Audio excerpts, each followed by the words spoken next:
My name is Richard Pates, and I'm the former chairman of the Committee on International Justice and Peace and Bishop Emeritus of Des Moines, Iowa. Like so many, I am alarmed at the mounting tensions and arms buildup on the Korean Peninsula. While the U.S., South Korea, and the international community have focused on denuclearization of the Korean Peninsula, Kim Jong-un recently announced North Korea would never give up its nuclear weapons. It is against this backdrop that we have invited officials from the U.S. and South Korean governments to provide their government's perspectives on ways to resolve the conflict on the Korean Peninsula. We are very pleased to have Mr. Scott Walker with us today. Scott Walker is Director of the Office of Korean and Mongolian Affairs in the Bureau of East Asian and Pacific Affairs of the U.S. Department of State since 2021. His Foreign Service career includes assignments in Seoul, Beijing, Toronto, Shanghai, as well as other positions on the Korea desk at the State Department.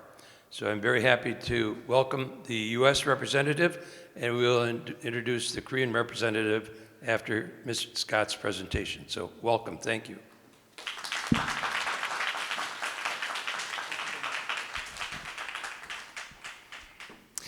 Okay, good afternoon. Let me start by thanking the conference organizers for bringing together such an excellent and comprehensive set of speakers.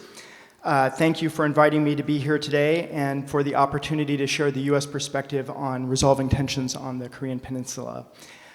In particular, it is my pleasure to join Mr. Koo Byung-sam of the Republic of Korea's Ministry of Unification on this panel.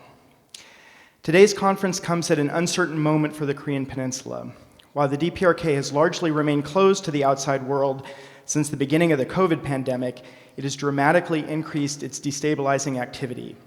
In its latest iteration this week, Pyongyang fired a ballistic missile over Japan for the first time since 2017 in an act Secretary of State Blinken rightfully condemned as a reckless and dangerous launch in blatant disregard of multiple UN Security Council resolutions. In all, this year, the DPRK has conducted 39 ballistic missile launches, including 6 ICBMs, intercontinental ballistic missiles, and missiles the DPRK says could be used to carry tactical nuclear warheads. This has set easily a new record of missile launches by the DPRK. Even more concerning are the regime's statements regarding its nuclear weapons program. During an April 25th speech to mark the 90th founding anniversary of the Korean People's Revolutionary Army, Chairman Chim called for the development of his state's nuclear forces at the highest rapidity, stressing the importance of improving the quality of nuclear weapons and tailoring them to different operational purposes. On September 8th, the DPRK launched a new law formalizing its nuclear forces as an element of its national defense, and even referring to the DPRK as a responsible nuclear weapon state. In a speech the same day, Chairman Kim stated that the DPRK's claimed nuclear power status is irreversible. And we judge that the regime is seeking to follow through on its rhetoric. The United States assesses that the DPRK has undertaken preparation at its Pyongyang test site for what would be its 7th nuclear test and first since 2017. A nuclear test would constitute a grave escalation and seriously threaten regional and international stability and security. It would also blatantly undercut the global non-proliferation regime. We have also recently observed greater alignment and mutual show of support between the PRC, Russia, and DPRK this year. Speaking frankly, the PRC and Russia are not fully and completely fulfilling their obligations under UN Security Council resolutions to curb the development of the DPRK's WMD and ballistic missile programs. In May, the PRC and Russia vetoed a Chapter 7 UN Security Council resolution, a resolution that was strongly supported by the other 13 council members, which would have promoted accountability for the DPRK following its ICBM launch. Such support from the PRC and Russia is a concerning trend and serves only to embolden the DPRK. Given the prevailing geopolitical dynamic, how does the United States approach this challenge? Let me offer several points. The first and most important point I would like to make is this.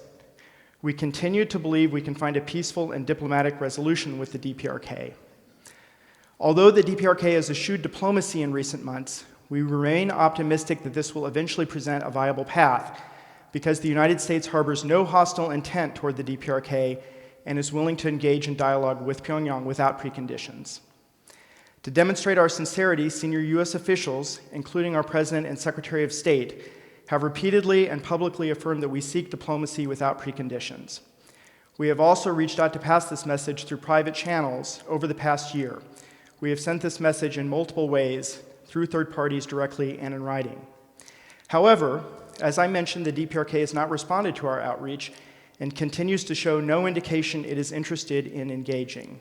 In fact, through its actions, it has demonstrated its commitment to increasing the scale and scope of its unlawful ballistic missile program, ratcheting up regional tensions, and engaging in aggressive rhetoric.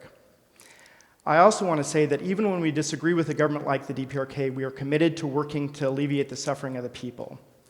To this end, we have made clear that the United States views humanitarian assistance as a separate issue from making progress on achieving denuclearization. Unfortunately, the DPRK regime's unreasonably restrictive conditions on humanitarian aid organizations prevents them from fully accessing the DPRK's poorest and most vulnerable populations.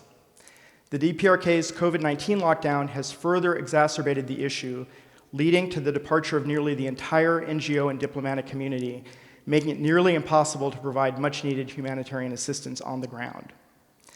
Third, the United States is not alone in confronting this challenge. For nearly 70 years, the US-RRK alliance has been a linchpin of peace, stability, and prosperity in the Indo-Pacific region. We are proud that our two nations have such strong ties at every level, and we value the close and enduring friendship between the American and Korean people. The United States has always encouraged and supported inter-Korean cooperation as a means to help achieve peace on the Korean Peninsula, which brings me to my conclusion. Today's conference, the Korean delegation's visit to Washington, and the sustained dialogue and collective efforts of those parties most directly impacted by the division of the Korean Peninsula is essential.